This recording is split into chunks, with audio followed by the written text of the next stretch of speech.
Welcome to the Salmon Runs YouTube. Enjoy the video. In this video, I will show how to make ramen rice. First, cook your instant ramen noodles as usual, but pay close attention to the water. You'll want to drain most of it, leaving just about 1/4 cup in the pot. This small amount of liquid is crucial for the next steps, ensuring your ramen rice has the perfect consistency and flavor. Now, it's time to combine everything.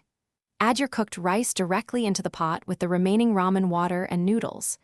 Next, sprinkle in the entire seasoning packet and stir it all together really well, making sure the flavor is evenly distributed.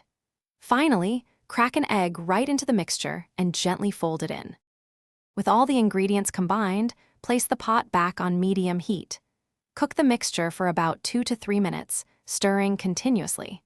This ensures the egg cooks through and integrates beautifully with the rice and noodles, creating a creamy texture.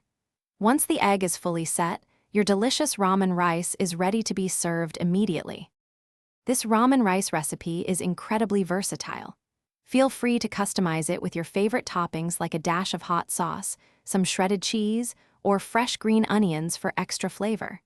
You can also adjust the amount of water in the initial step to achieve your preferred consistency, whether you like it thicker or a bit looser. Remember to check the description for a link to Little Tree's black ice and other great deals. Enjoy your personalized ramen rice. Thanks for watching. Consider subscribing if we helped you.